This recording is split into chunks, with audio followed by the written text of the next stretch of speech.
village where once lived two men who held the same name. They were both called Claus. One of them had 4 houses, but the other one had only one. So to distinguish the two, people called the owner of the 4 horses Great Claus, and he who had only one, Little Claus. Now we shall hear what happened to them, for this is a true story. Through the whole week, Little Claus was obliged to plough for Great Claus, and lent him his 1 horse, and once a week on a Sunday, Great Claus lent him all his 4 horses. Then Little Claus would smack his whip over all 5 horses. They were as good as his own on that one day. The sun shone brightly and the church bells were ringing merrily. As the people passed by, dressed in with their prayer in their arms, they were going to hear the clergyman preach. They looked at Little Claus ploughing with his 5 horses, and he was so proud that he smacked his whip and said, "Gee up, my 5 horses!"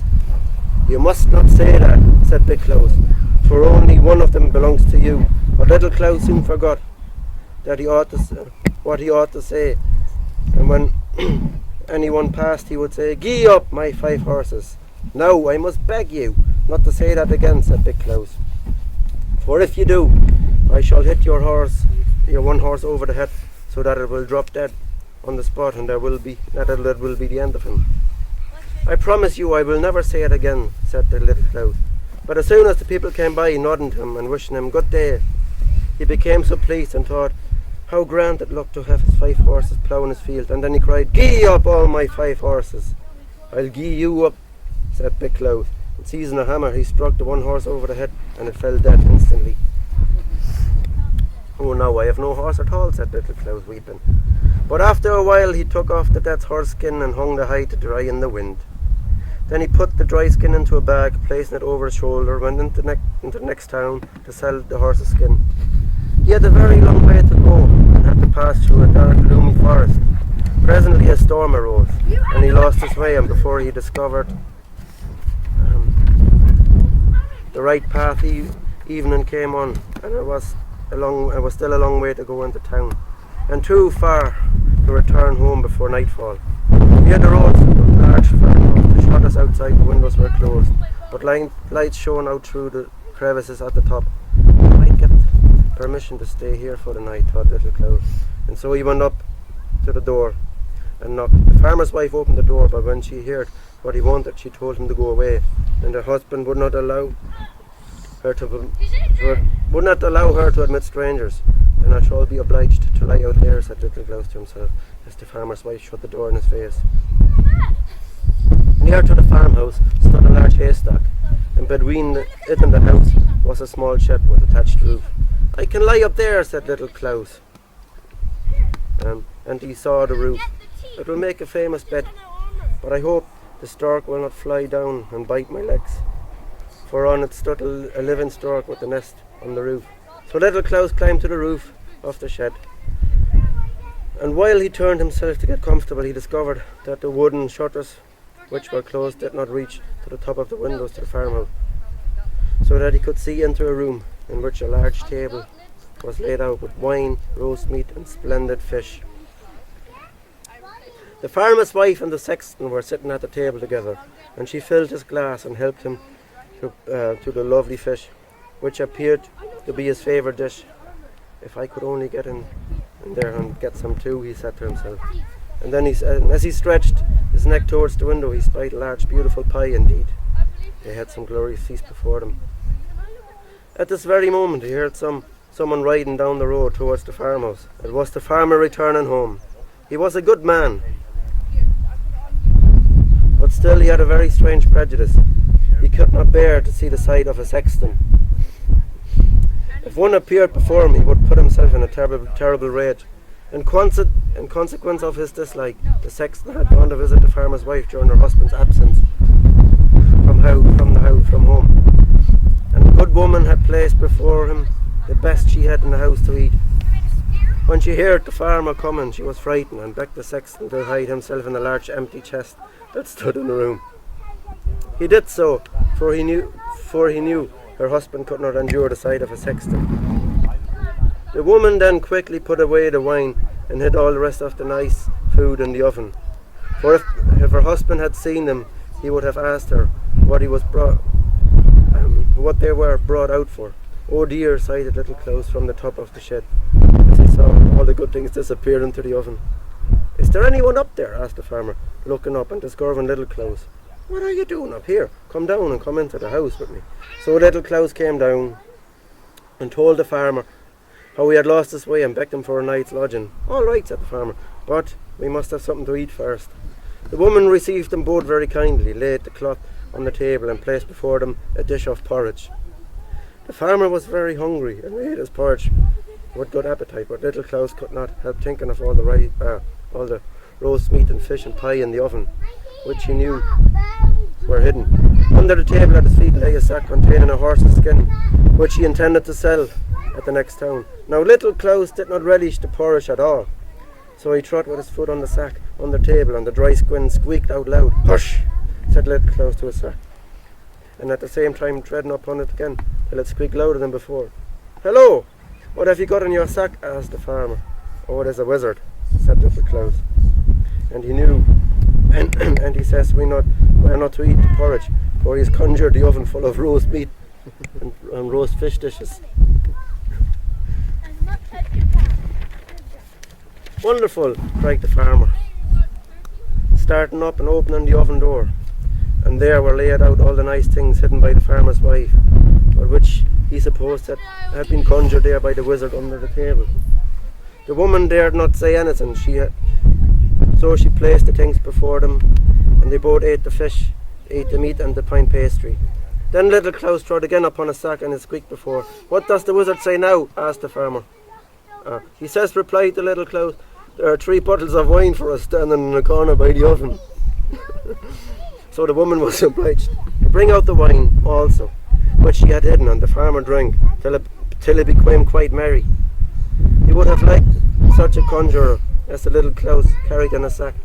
Could there conjure up the evil one? I should like to see him now, while I'm so merry. Oh yes, replied the right little Claus. My wizard can do anything I asked him to. Can you not? He asked, treading at the same time on the sack till it squeaked. Do you hear? He answers yes, but he fears that we shall not like to look at him. Oh, I'm not afraid. What will he be like? Well, the evil one will look like a sexton. Ha! Said the farmer, and then he must be ugly. Do you know, I cannot endure the sight of a sexton. However, it doesn't matter. I shall know who it is, and I shall not mind. Now then, I have to get up. I have to get up my courage, but I don't like him come near to me. Stop, I must ask the wizard. Stop, I must ask the wizard, said little Claus. So he trod on the back and stooped his ear down to listen. What does he say? He said that you must go and open that large chest which stands in the corner, and you will see the evil one and one crouching down inside of it. But you must hold the lid firmly, and you must not let him slip out. Will you come and help me and hold it, said the farmer, going towards the chest, in which his wife had hidden the sexton, who now lay inside and was very frightened. The farmer opened the lid a very little way and peeped in. Oh, cried she, springing backwards, and I saw him, and he is exactly like our sexton. How dreadful it is. So after that he was obliged to drink again, and they sat and drank until far into the night. You must sell your wizard to me, said the farmer, and asked how much you'd like. I will pay it. Indeed, I would give you directly a whole bushel full of gold. No, indeed, I cannot accept, said little Claus. Only think how much profit I could make out of the conjurer. But I should like to have him, said the farmer, still continuing his entreaties. Well, said the little Claus at length, you have been so good to me to give me a night's lodging. I will not refuse you. You shall have the wizard for a bushel full of money, but will have to be quite a full measure. So you shall, said the farmer. But you must take away the chest as well. I would not have the sexton standing in my house for another hour. There is no knowing if he might get out. The little Claus gave the farmer the sack containing the dried horse skin and received in exchange a bushel full of money. The farmer also gave him a wheelbarrow on which to carry away the chest and the gold. "Farewell," said little Claus, as he went off with his money and the great chest in which the sexton lay concealed. One side of the forest was broad, a broad river. The water flowed so rapidly that very few were able to swim against the stream. A new bridge had lately been built across it, and in the middle of the bridge, little Claus stopped and said loud enough for the sexton to hear, "Now, what shall I do with this stupid chest? It's so heavy," as if it was full of stones. I shall be tired to roll it any further, so I might as well throw it in the river. If it swims after me to the house, well and good, but if it doesn't, it doesn't matter. So he seized the chest in his hand and lifted it up a little, as if he were about to throw it into the water. "No, leave it alone," cried the sexton from within the chest. "Let me out first." "Oh," exclaimed little Claus, pretending to be frightened. "The evil one is still in there. I must throw him into the river, that he might be drowned." "Oh, no, no," cried the sexton. "I will give you a whole bushel of money if you let me live and let me go." "Why, that is another matter," said little Claus, opening the chest. The sexton crept out, pushed the empty chest into the water and went to his house. Then he measured out a whole bushel of gold and gave it to little Claus. He had already received 1 bushel of gold for his dried horse skin, and now he had a barrel full of gold. "I have been well paid for my horse skin," he said to himself when he reached home, entered his own room and emptied all his money into a heap on the floor. "How vexed Claus will be when he finds out how rich I have become for my horse's skin."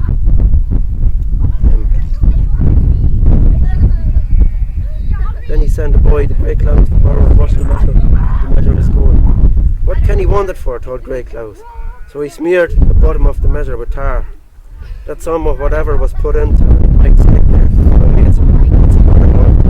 And so it happened, for when the measure returned, 3 new silver coins were sticking to it. "What does this mean?" said Grey Claus. So he ran off directly to little Claus and asked, "Where did you get so much money?" "Oh, it was for my horse's skin. I sold it yesterday." "It was certainly well paid for then," said Grey Claus. Went home, seized a hatchet, knocked all his 4 horses on the head so they fell dead.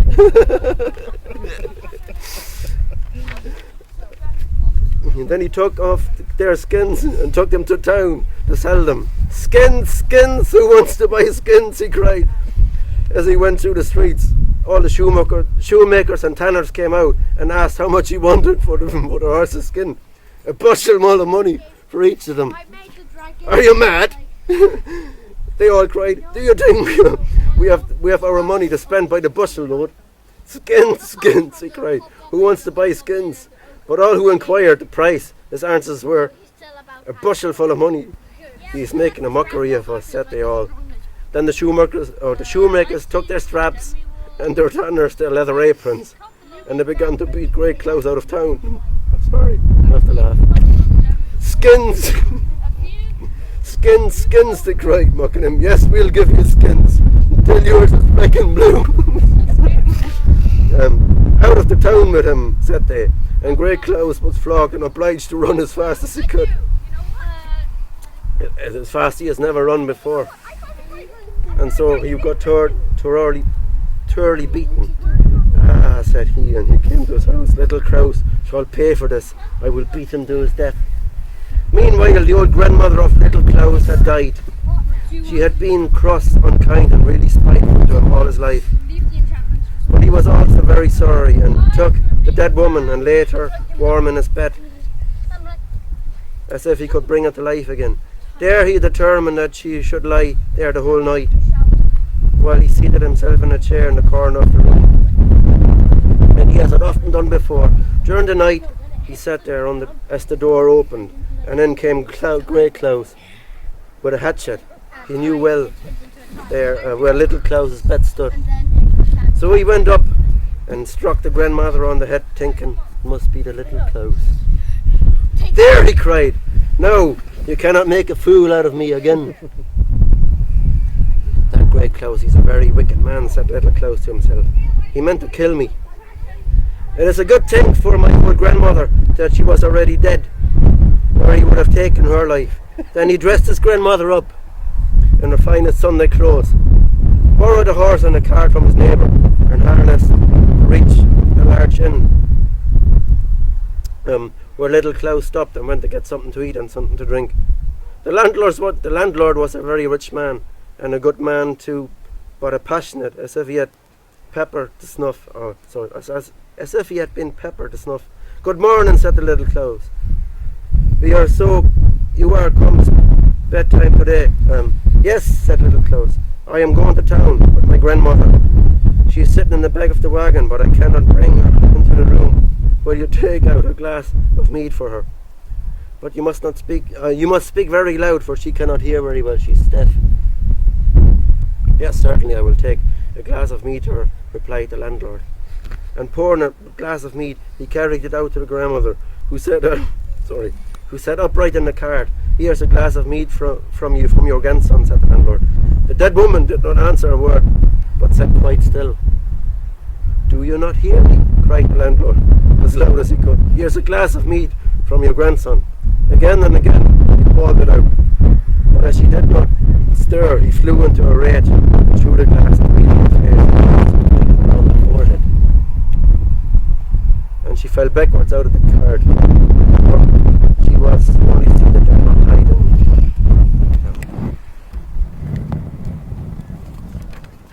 "Hello!" cried little Klaus, rushing out of the door and seizing hold of the landlord by the throat. "You've killed my grandmother," he cried.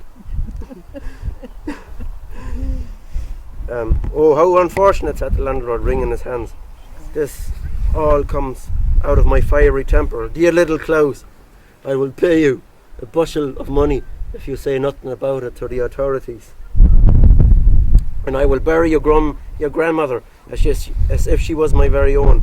Only keep silent, or else you will cut my finger." And that would be significant. So as it happened, little Klaus received another bushel of money, and the landlord buried his grandmother as if she had been his own. When little Klaus reached his home again, he immediately sent a boy, the great Klaus, requesting him to lend him a bushel measure. "How is this?" thought great Klaus. "Did I not kill this wicked man? I must go and see for myself." So he went to see little Klaus and took the bushel measure with him. "How did you get all this money?" said great Klaus, staring wide open at his neighbour's treasuries. "You killed my grandmother instead of me," said little Klaus, "so I have sold her for a bushel of money." "That is a good price, for all events," said the great Klaus. So he went home, took a hatchet, and killed his old grandmother with one blow. Then he placed her into a cart and drove her into town to the pharmacist and asked him if he wanted a dead body.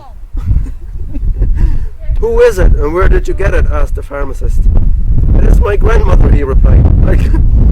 I killed her with a blow to the head so that I might get a bushel of money from her."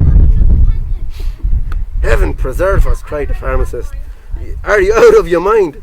Don't say such things or you will lose your head, man." And then he talked to him seriously about the wicked deed he had done and told him such a wicked man would surely be punished. Great Klaus got so frightened that he rushed out of the surgery, jumped into his cart, whipped his horses and drove home quickly. The pharmacist and all the people thought him mad and let him drive away where he liked to wherever he liked to go. "You shall pay for this," he said. "You shall pay for this," said great Klaus, as soon as he got into the high road. "That you shall, little Klaus." So as soon as he reached home, he took the largest sack of linen he could find, went over to little Klaus' house. "You have played me for the last time," he said. "First, I killed all my horses, and then my old grandmother, and it is all your fault. But you shall not make a mockery of me again." So he laid little Klaus round his body, or he laid the sack around him, and tied it over his head. Then he took his shoulders and said, "Now I'm going to drown you in the river." He had a long way to go before he reached the river, and little Klaus was not a very light man to carry at all. Then the road led by the church, and as they passed, he could hear the organ playing and the river sing, and the people singing beautifully. Great Claus put down the sack close to the church and thought he might as well go in and hear the psalm before he carried out his wicked deed. Little Claus could not possibly get out of the sack, and all the people were in the church, so in he went. Oh dear, sighed Little Claus in the sack, as he turned and twisted about. But he found he could only not loosen the string with which it was tied. Presently an old cattle driver with snowy hair passed by, carrying a large staff in his hand, in which he drove a large herd of cows and oxen before him. Then he tumbled against the sack in which lay the Little Claus and turned it over. Oh dear, sighed Little Claus again. I am so very young, yet I'm going straight to heaven. And I, poor fellow, said the drover, who am so already, I cannot get there, even if I wanted to. Open the sack, cried the Little Claus. Creep in instead of me, and you will soon get to heaven, as you want. With all my heart, replied the drover. Open the sack, from which sprung Little Claus as quickly as possible. Will you take care of my cattle for me? Said the old man as he crept into the bag. Yes, said Little Claus, and he tied up the sack, walked off with the sack, the cows and the oxen. Walked off with the cows and the oxen. When Great Claus came out of the church, he took up the sack and placed it on his shoulders. It appeared to have become a lot lighter, for the old drover was not as heavy as the Little Claus. How light it seems now, he said. It is because I have been in church. So he walked onto the river, which was deep and broad, and threw the sack containing the old drover into the water, believing it to be the Little Claus. There you may lie, he exclaimed, with your wickedness. You will play me no more tricks now. Then he turned to go home, but when he came to a place where two roads crossed, there was the Little Claus, driving the cattle. How is this? Said the Great Claus. Did you not just drown in the river? Yes, said the Little Claus. You threw me into the river about half an hour ago or so. But wherever did you get all these fine beasts? Asked the Great Claus. These beasts are sea cattle, said the Little Claus. I tell you the whole story, and thank you for drowning me. I am above you now. I am above you now. I am really very wealthy and rich. I was frightened, to be sure, while I lay tied up in the sack, and then the wind whistled in my ears when you threw me into the river. And then in a moment the sack opened, and the sweetest little mermaid came out towards me. She had snow white robes and the rest of green leaves on her wet hair. She took me by the hand and said, So you are come, Little Claus, and here are some fine sea cattle for you to begin with. About a mile further on the road, there's another herd for you. Then I saw the river forming a great highway for the people who live in the sea. They wore the loveliest flowers and sweet grass in their hair. The fish swam past me as rapidly as the birds do here in the air. How handsome all the people were, and what fine sea cattle were grazing on the hills and in the valleys. But why did you come up again? Said the Great Claus. It was so beautiful down there. I shouldn't have come. I would have not done so. Well, said Little Claus, it was good policy on my part. You heard me say just now that I was told by the sea maiden to go a mile further on the road, and I shall find another herd of cattle. By the road she meant the river, for she could not travel any further, or she could not travel any other way. But I knew the winding of the river, and how it bends sometimes to the right and sometimes to the left, and it seemed a long way, so I chose a shorter one, and I thought it would be shorter to come across the land route and back again into the river. I shall save myself half a mile. Yes! What a lucky feller you are, exclaimed the Great Claus. Do you think I should kill any sea cattle if you were to put me into the river? Yes, I think so, said the Little Claus. But I cannot carry you there in the sack. You are too heavy for me. However, if you will go in there first and then creep into a sack, I will throw you into the river with the greatest pleasure. Last page. Said the great Claus. But remember, if I do not get any sea cattle by the time I get there, then I shall come up and I'll give you a jolly good thrashing. No, I don't think you should be so fierce about it, said the little Claus, as they walked towards the river. When they approached it, the cattle, who were very thirsty, ran towards the stream and down to it to drink. See what a hurry they are in, said the little Claus. They are so longing to get back into the water. Come, help me, make haste, said Grey Claus, or you'll get a beating. So the Grey Claus crept into a large sack, which had been lying across the back of the oxen. Put a stone in, said the Grey Claus, so I may sing faster.